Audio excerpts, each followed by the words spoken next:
L'année 2023 sera plus chère au regard de la modification de la loi de finances 2023. Une pression des impôts qui a fait dire au président de la Fondation camerounaise des consommateurs que trop d'impôts tuent l'impôt. Jusqu'où les consommateurs vont-ils retrousser les manches pour apercevoir le bout du tunnel?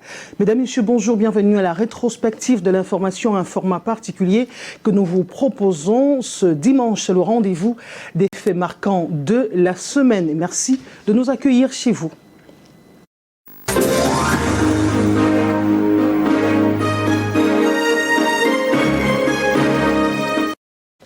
Comme il est de tradition, nous commençons par des faits divers, des faits de proximité. À Yaoundé, dimanche dernier, c'est un jeune de 21 ans qui trouve la mort dans les toilettes au moment où il prenait son bain pour se rendre à l'église.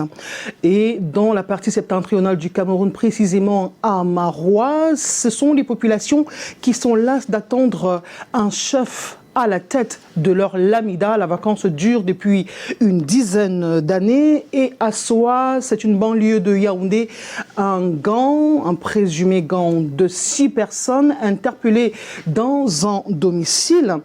À Douala, nous ferons un focus sur les conducteurs d'engins à 2 roues à usage commercial, appelés communément les benskinners. Ils n'ont pas de chambre, ils n'ont pas de toilette, ils dorment à la belle étoile et leur engin leur sert de tout. Reportage. Bain fatal pour un jeune homme âgé d'une vingtaine d'années. Il est environ 8h50. Le jeune homme se dirige vers les toilettes pour prendre son bain avant de se rendre à l'église. Il n'aura même pas le temps de s'asperger d'eau. Il est entraîné dans les profondeurs nauséabondes des toilettes. Le bruit de l'écroulement alerte les membres de sa famille qui appellent aussitôt les sapeurs-pompiers au 118. Les populations des Kounou, au lieu dit Sefta, retiennent leur souffle. Le jeune est entre la vie et la mort. Pendant les premières minutes de l'incident, il répond aux appels de ses proches. Et puis, plus rien. La tension monte, la panique aussi.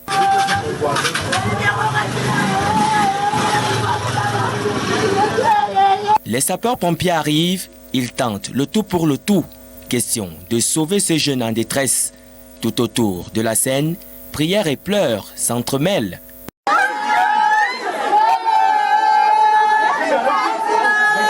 Au finish, la course contre la montre entamée par les sapeurs-pompiers va tourner en faveur de la mort.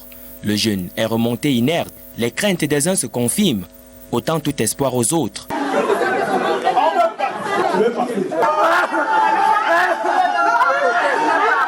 Le non-respect des règles en matière de construction est pointé du doigt. Sa famille est inconsolable. Sa dépouille a été conduite non loin de son domicile, à la morgue, après les procédures administratives. Hommes, femmes et même les enfants, tous en colère. Menus d'armes blanches, ils réclament l'intronisation du Lamido. La chefferie de 2e degré de Serrois, dans l'arrondissement de Tokombéré, région de l'extrême nord, est prise d'assaut. Et c'est le lieu de toutes les contestations. On n'a fait que demander notre chefferie 10 ans moins. Les autorités liquident notre chefferie toutes les années. Depuis le décès du Lamido en 2012, la chefferie est restée vacante et la population se lasse de 10 années sans véritable guide. La sécurité est revenue, il n'y a pas eu de violence, il n'y a pas eu de casse. Donc j'invite les populations à rentrer dans leur localité tranquillement, sachant bien que l'affaire est entre les mains de l'habitation. Qu'il ait confiance à l'habitation. Depuis les premières heures ce mardi, le ton est monté, les rues du village envahies et bonjour les saccages. Voilà,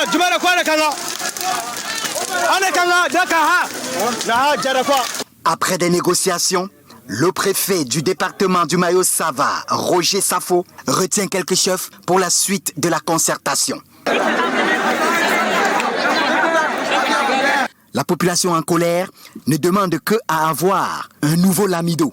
Ici, l'une des stations-service du Carrefour Ndokoti à Douala. Il est 3 heures du matin, il est clair, les conducteurs de moto sont dans les bras de Morphée, mais pas dans un lit douillet. Constat, ils n'ont pas d'abri, travaillent de jour comme de nuit, et leurs engins servent de couchette lorsque vient le moment de repos.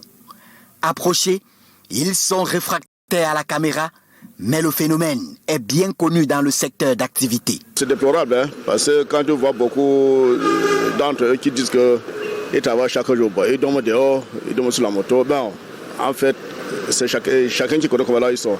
Il y a certains qui disent qu'ils n'ont pas où habiter. Il y a d'autres qui disent qu'ils viennent des villes comme des petites périphéries comme Konsamba, Manjo, tout. Ils viennent chercher l'argent afin d'aller chez eux le week-end. À chacun sa position. L'essentiel est le repos. Mais travailler mieux, conduire un engin à 2 roues sans avoir le lieu où se reposer ou tout au moins prendre une douche inquiète. L'animal le plus responsable par rapport à celui qui n'ont pas d'abri, vraiment. L'homme a créé un être humain pour qu'il a là où il doit se reposer. C'est très dangereux. Vous ne pouvez pas vivre avec une personne où vous ne connaissez pas normalement d'où il sort, là où il vient, là où il habite. C'est très dangereux. C'est très même dangereux de vivre avec de pareilles personnes. Syndicalistes et autres associations des motos à usage commercial disent avoir pris la pleine mesure, mais surtout accusent. Est-ce que vraiment ceux-là sont incapables de se réunir et de louer une chambre, cela partagé? Nous pensons que c'est des gens qui sont dans le secteur pour créer des problèmes.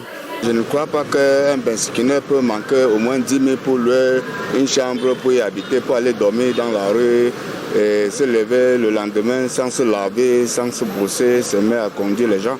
Beaucoup d'étrangers qui arrivent dans le secteur, qui viennent du Tchad, la Centrafrique et autres.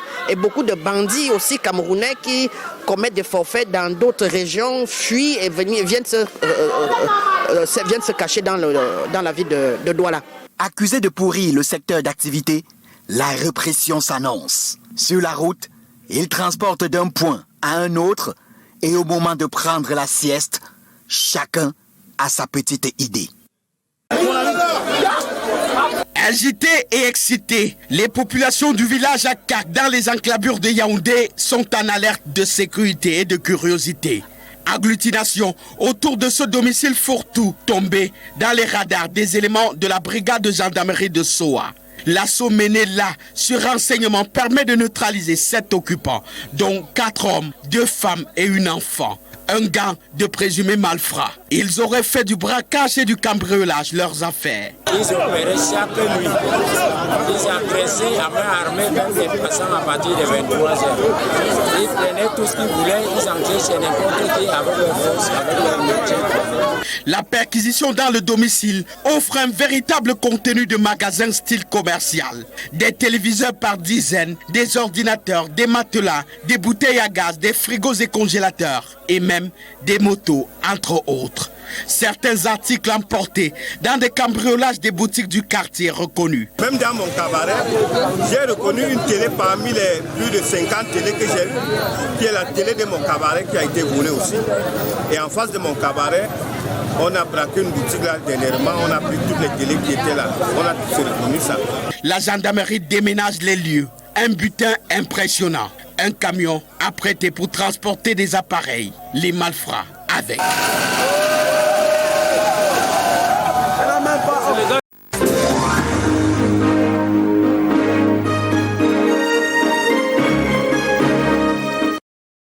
Nous bouclons cette série de sujets de proximité en nous rendant dans le Nkam. Les routes sont en mauvais état. Le département du Nkam, dans la région du littoral, a la réputation d'avoir les mauvaises routes ou alors les plus mauvaises du Cameroun. C'est l'un des principaux bassins de production agricole. Les sols sont riches en ressources minières et autres, mais difficile d'acheminer les produits des champs jusque dans les grandes agglomérations, les grandes villes qui n'en demandent que pour se nourrir. Nous allons également nous rendre à Yaoundé. La saison sèche dicte désormais sa loi avec son lot de maladies, la grippe et les astuces grand-mère médicinales. On interrogera également les experts en santé pour en savoir ce qu'il faut prendre pour se prémunir des maladies de la saison sèche. Succession de reportages et nous revenons derrière pour nous intéresser au principal sujet qui fait la rétrospective de l'information de ce dimanche. Ces routes boueuses et impraticables du département d'Uncam ont fait fuir les automobilistes. Très peu s'y aventurent, car les déplacements dans cette localité sont un véritable calvaire. L'État nous avait promis 90 km de route. Mais depuis 6 ans, 7 ans déjà, presque, nous n'avons que 48 km presque à la fin. Et le reste du tronçon est vraiment invivable. Le mauvais état de la route a fait grimper le prix du transport. Il faut débourser entre 3 000 et 15 000 francs pour y arriver en fonction des 4 arrondissements que compte la localité. Et le confort n'y est pas. Souffrant pour le transport. Pour sortir dans le village, nous avons des vivres frères qui bloquent pour aider nos frères dans la ville. Quand le transport, c'est grave, c'est grave. Je vous dis que ce n'est pas un prix fixe. Il n'y a pas d'abord de syndicat, c'est chaque personnel qui veut transformer sa voiture en clando qui te fixe son prix. L'arrivée d'une agence de voyage pour assurer les déplacements ainsi que l'aménagement des routes pour la bonne circulation des véhicules pourrait pallier aux besoins d'exportation des récoltes de ces populations du département d'Uncam. Un nuage de poussière qui s'élève, rendant presque invisible des véhicules, signe annonciateur d'une saison sèche à peine entamée. Sur ce trajet poussiéreux qui relie le carrefour Bankolo au quartier Fébé Village, le cache-nez fait partie de l'attirail du conducteur de moto. Pour les autres, ils font confiance à leurs anticorps. Comme je mets aussi mon casque, mais comme je mets là, ça me protège pour que la poussière n'entre pas sur mes narines.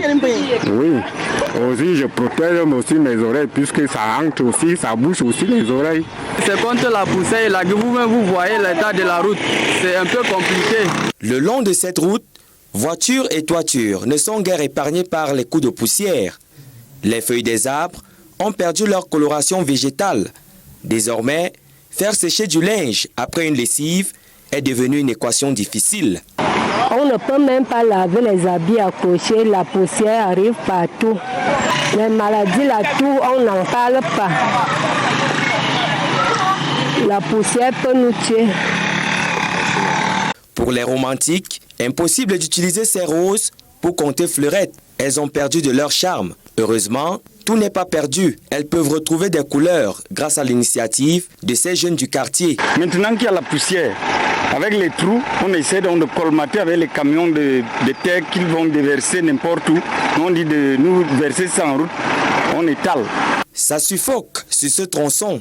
Et d'ici 2 semaines, la poussière prendra encore plus d'épaisseur.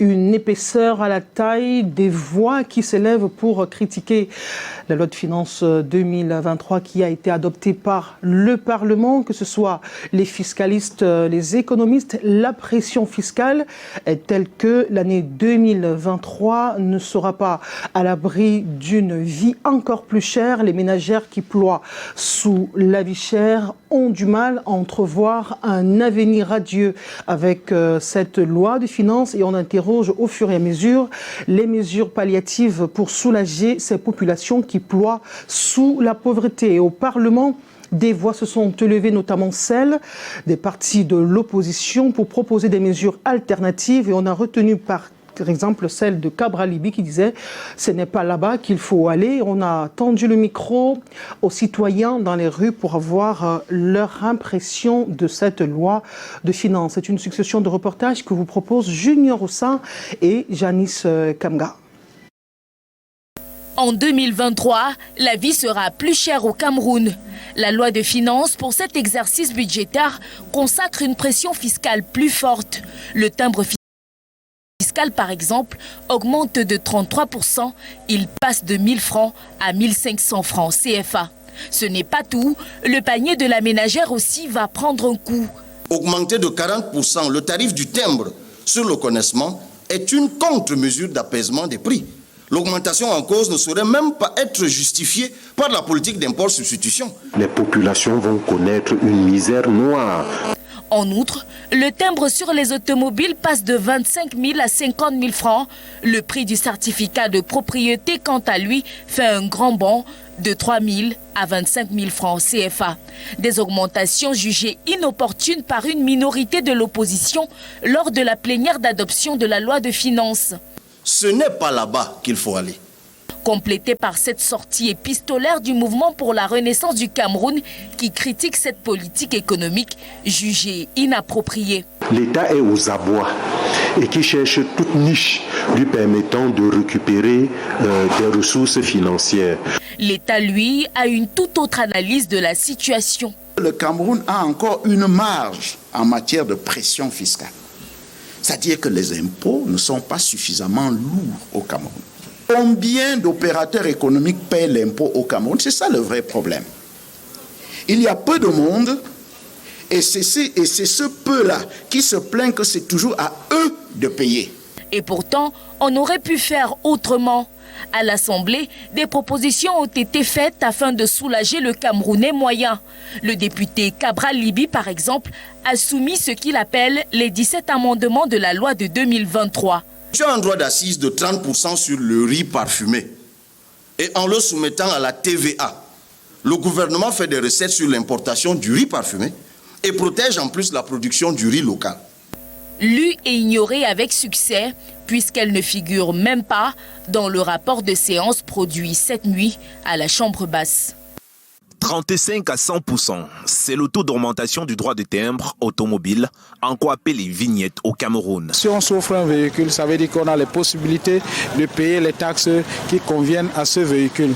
Et pour ceux qui ont les possibilités de s'offrir le véhicule, ils doivent payer les taxes, et ce qui est normal. Pour d'autres, par contre, cette loi de finances 2023 adoptée par le Parlement est un coup dur pour le consommateur. Et un propriétaire de véhicule, ça a un impact négatif sur mon budget.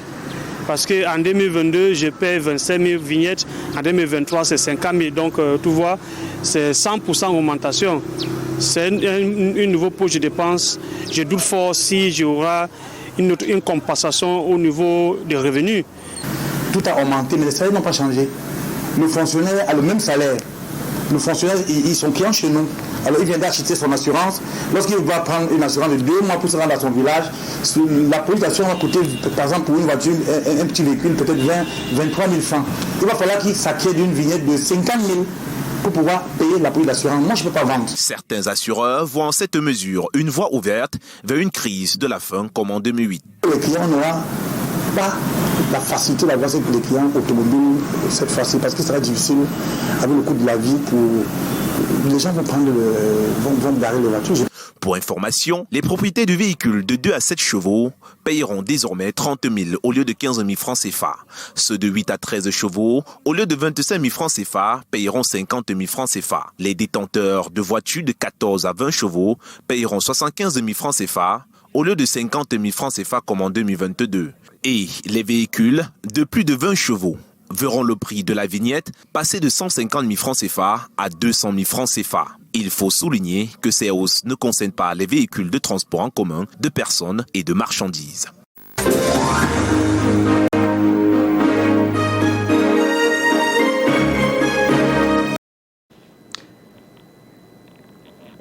Un budget réalisé dans un contexte de ralentissement de la croissance économique mondiale et de la multiplication de délinquants fiscaux, mais aussi de stagnation du pouvoir d'achat des Camerounais. Une loi fiscale qui n'a pas manqué d'émouvoir le président de la Fondation camerounaise des consommateurs, Aïssi Abena, qui est monté au créneau pour dénoncer ce qu'il qualifie trop d'impôts tue l'impôt. Nous lui avons donné la parole. Il s'est exprimé au nom des consommateurs. Il faut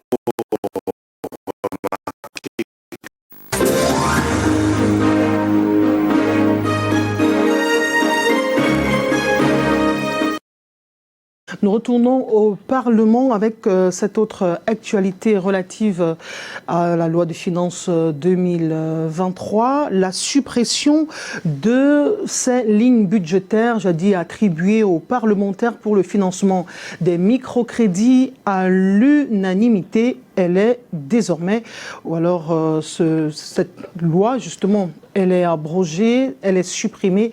Désormais, les 8 millions de francs CFA payés chaque année aux députés sont suspendus. Janice Kamga à nouveau.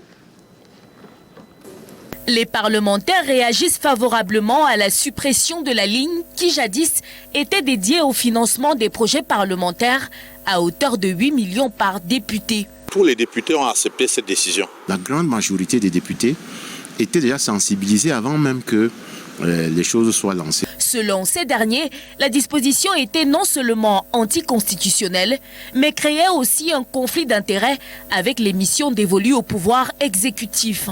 Le Parlement légifère et contrôle l'action du gouvernement. Le gouvernement est l'institution qui assure l'exécution. C'est pour ça qu'on appelle le pouvoir exécutif. Donc vous ne pouvez pas être juge et partie.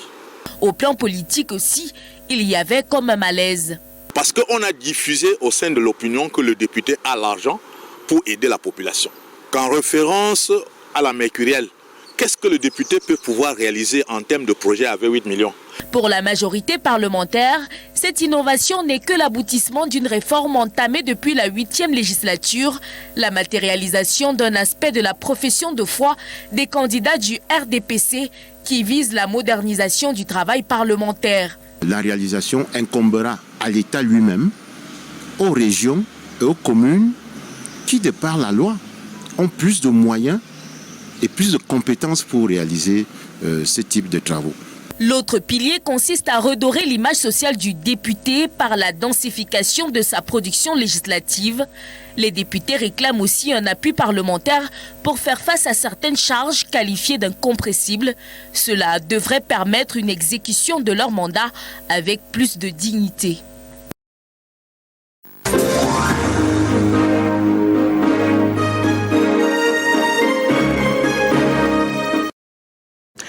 Après avoir participé à la présidentielle de 2018, le MRC a boycotté les municipales et les législatives de 2019. Eh bien, Maurice Kamto, lors d'un meeting qu'il a organisé, tenu dans la ville de Douala, précisément à Japoma, annonce la participation de son parti politique à la présidentielle de 2025. Il a dit le MRC ira à ce rendez-vous électoral avec ou sans modification du code électoral. Je vous propose de l'écouter dans cet extrait. Depuis 2013, après les élections de 2013, nous avons demandé la modification consensuelle du code électoral. Chaque fois, nous allons jusqu'au bout du processus pacifique et légal. Chaque fois, pour montrer aux Camerounais que, regardez, voilà des gens qui vous disent qu'ils sont des rouleaux compresseurs. Et ils ont peur que l'on se mette ensemble pour arrêter les règles du jeu. Ils aiment gagner dans le cafouillage. Voilà leur victoire, c'est comme ça. Donc, comme nous avons compris, puisque maintenant ils chantent, c'est leur chant, y compris des gens qui vous disent qu'ils sont des démocrates, que jamais on ne changera les règles du jeu, on ne modifiera jamais le code électoral. Alors je leur dis ici, et je vous prends à témoin, nous irons aux élections même sans code électoral. Parlons économie davantage avec cette statistique, le rapport de l'Institut national de la statistique sur le commerce extérieur du Cameroun pour l'année 2021. Eh bien, le dit rapport précise que la balance commerciale du Cameroun reste déficitaire, plus d'1 milliard, plus de 1000 milliards de francs CFA. Et dans le même temps, le même rapport indique, en ce qui concerne les échanges commerciaux entre le Cameroun et 128 pays, la Chine, l'empire du milieu, reste le premier client du Cameroun. Deux reportages, nous revenons derrière. Depuis plusieurs décennies, la Chine totalise le plus gros volume des investissements directs étrangers au Cameroun. Une variable explicative qui s'ajoute à la démographie de ce pays d'Asie pour justifier sa position de premier client du Cameroun. La Chine est un marché qui est extrêmement important, extrêmement large, contrairement à d'autres marchés, quelques centaines de millions de personnes comme en Europe ou comme en Amérique du Nord. C'est un marché de plus d'1 milliard de personnes, donc qui a une marge extrêmement considérable. Mais deuxièmement, au-delà de ça, je pense qu'il y a une certaine ouverture du marché chinois vis-à-vis des produits africains, ce qui n'est pas le cas actuellement avec certains produits produits avec certains pays occidentaux. En 2021, la Chine a acheté les produits camerounais à hauteur de 618,4 milliards de francs CFA, selon le rapport de l'Institut national de la statistique, ce qui représente 25,8% des ventes réalisées dans 28 pays à travers le monde. L'Empire du Milieu réalise ainsi une percée dans un contexte de conflit entre les producteurs de cacao africains et européens. Les Africains se sentent un peu floués par les Européens parce que tout le monde sait, par exemple, qu'il était question de respecter ou alors de financer une prime pour le respect de certaines normes par les Africains de $400 par tonne de cacao. Les Africains ont respecté les leurs en respectant les normes écologiques de non-déforestation. Mais quand il faut payer les cacaoculteurs africains, les Européens disent qu'ils ne vont pas procéder au paiement. Mais pire, ils ont menacé les Africains qui vont pas acheter un certain nombre de leurs produits. Et ils sont même passés à l'exécution, je crois, il y a 1-2 journées. Il y a une liste de produits africains qui ne doivent plus entrer sur le continent européen. Et quand vous avez ce type de comportement vis-à-vis des nations comme le Cameroun, généralement, les possibilités, c'est de se tourner vers les nouveaux marchés, comme la Chine. Les principaux produits exportés vers la Chine sont le pétrole brut, le gaz naturel, le bois brut et scié. Selon le même rapport, le commerce entre le Cameroun et les autres pays d'Afrique reste faible, seuls 9,7% de recettes globales d'exportation. Selon ce rapport de l'INS, l'Institut national de la statistique, qui fait la différence entre les recettes d'exportation et celles d'importation pour le compte de l'année 2021, il en ressort un déficit de 1 470 milliards de francs CFA, une aggravation de plus de 7,5% comparée à 2020. Ce qui veut dire en d'autres termes. Nous avons plus importé que nous avons exporté. Donc ça veut dire quoi en termes simples? Nous ne parvenons pas à produire localement ce que nous consommons. Nous ne parvenons pas à trouver localement ce que nous allons chercher ailleurs. Nous avons besoin de manger du pain. Il nous faut faire du pain à base de farine de blé. Nous avons besoin du maïs. Pour fabriquer de la provende, il faut aller chercher cela ailleurs. Nous avons besoin de l'alimentation pour développer par exemple la pisciculture, avoir assez de ressources halieutiques. Nous n'avons pas par exemple des unités qui nous permettent de fabriquer des aliments flottants pour le poisson. Bien que les recettes d'exportation aient connu une hausse de 32,8% en 2021, cela n'augure pas une embellie sur l'économie locale selon l'expert. Le volume des devises mobilisées pour les importations maintient le déséquilibre de la balance commerciale du Cameroun. Un endettement inutile. Le Cameroun peut s'endetter pour acheter des avions parce que nous ne fabriquons pas les avions localement. Le Cameroun peut s'endetter pour acheter des lignes de production industrielle parce que nous ne les fabriquons pas localement. Mais le Cameroun ne peut plus s'endetter à hauteur de 150 milliards pour acheter ce qu'on peut fabriquer localement, comme le blé. Le Cameroun ne peut pas s'endetter à hauteur de 200 milliards pour acheter du riz. Cela n'a pas de sens. Le Cameroun ne peut pas s'endetter à hauteur de 100 milliards pour acheter du maïs. Cela n'a pas de sens. Nous avons des terres arables, nous avons des espaces partout, nous avons de l'eau, nous avons de la matière première. Selon le rapport de l'INS sur le commerce extérieur du Cameroun en 2021, le pire a été amoindri grâce aux recettes d'exportation du pétrole brut et du gaz naturel, soit 89,7% des recettes d'exportation.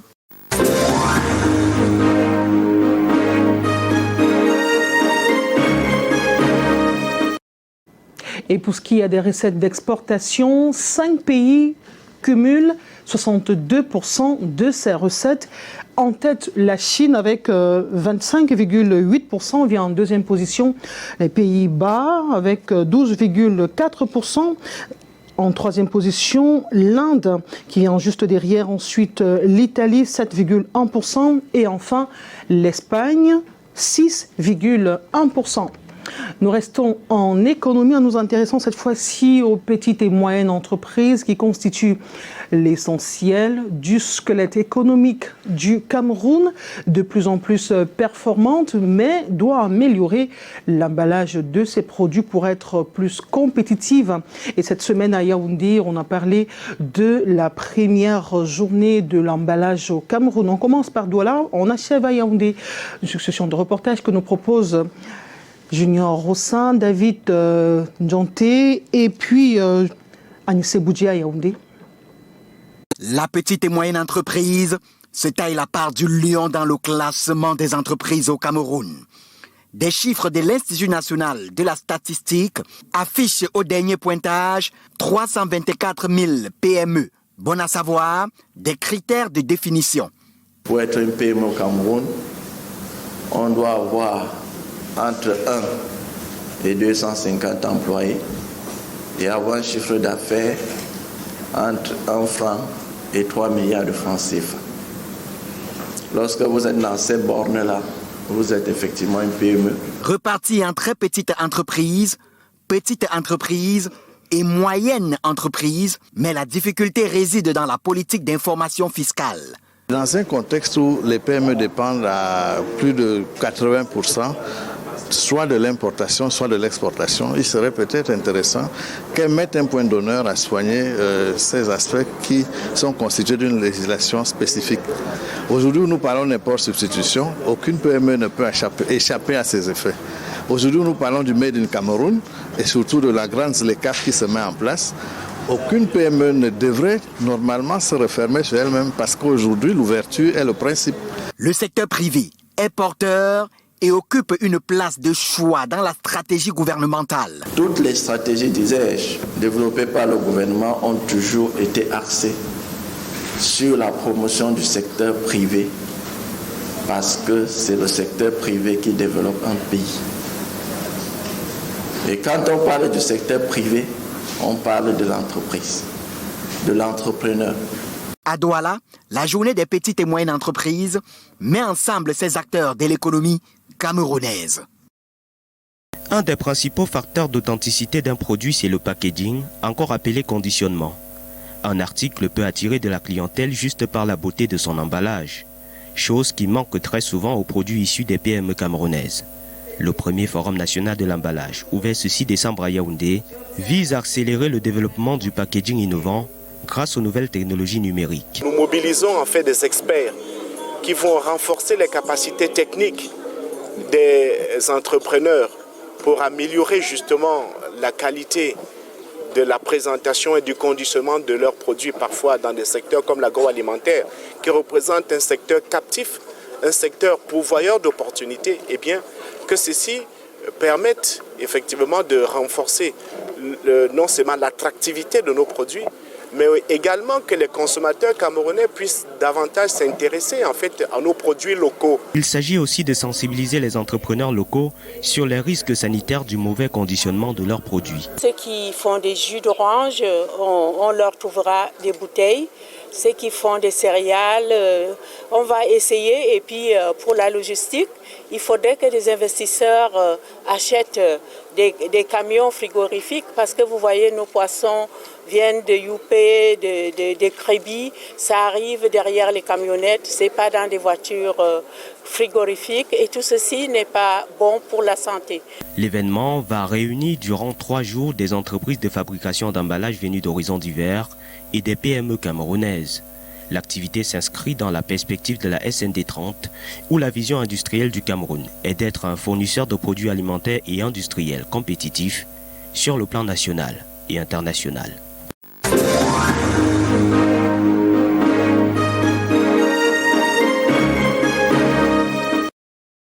Et d'après le ministère des Petites et Moyennes Entreprises, de l'économie sociale et de l'artisanat, chaque PME emploie en moyenne 2,5 personnes et contribue à hauteur de 20% du produit intérieur brut. Et la nouvelle stratégie pour amorcer le développement de ces PME, c'est de créer des satellites de PME autour des grandes entreprises pour en faire des chaînes. C'est Noël qui s'annonce dans la ville de Douala et dans les grandes agglomérations. Ce sont des bouchons en n'en plus finir. Les étalages se remplissent de produits, etc. Mais que ce soit les clients ou les vendeurs, on se plaint toujours de la vie chère, difficile d'écouler les produits en dépit de la multiplicité et la diversité des offres sur nos marchés. Reportage.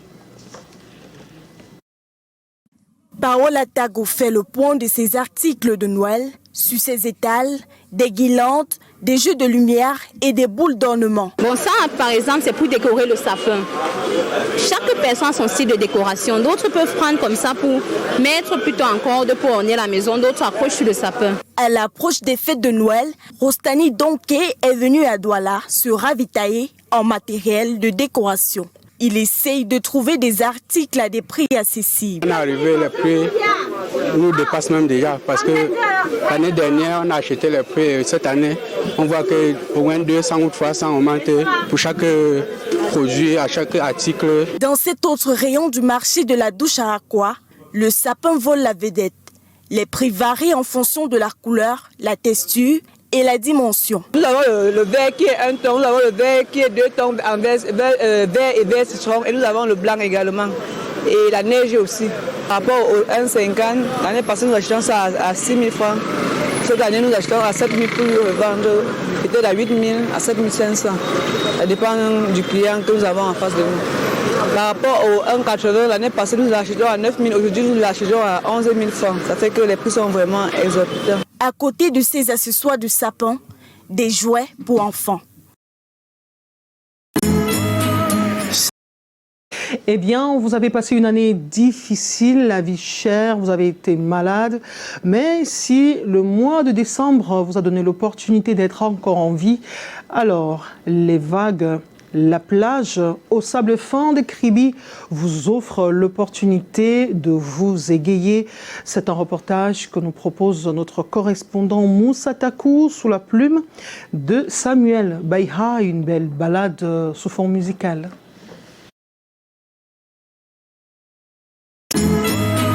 C'est une destination de prestige.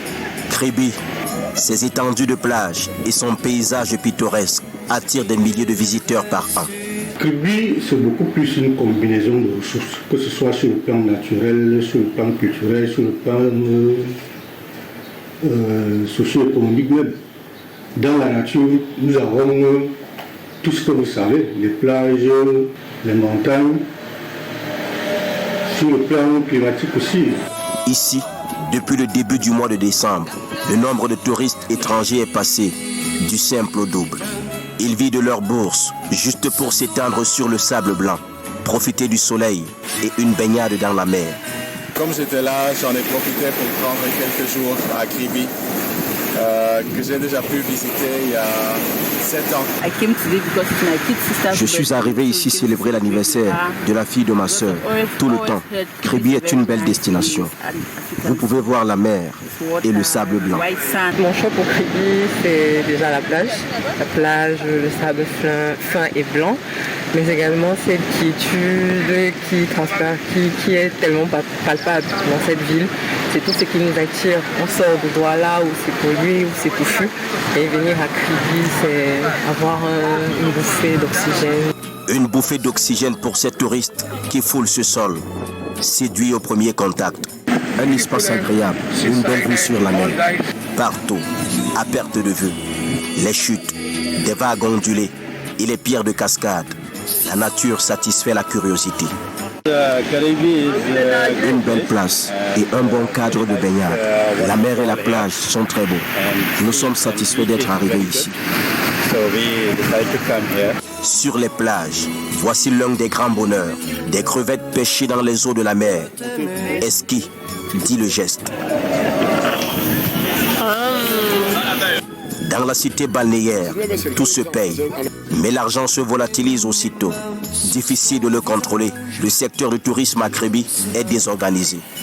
Les agences de tourisme et les guides de tourisme vont sur le terrain sans nous signaler. Et nous aussi, on n'a pas assez de moyens pour se déployer sur le terrain, aller dans les sites. À Kribi, il n'y a pas que du soleil et le sourire. Ces plages sont les plus meurtrières du Cameroun.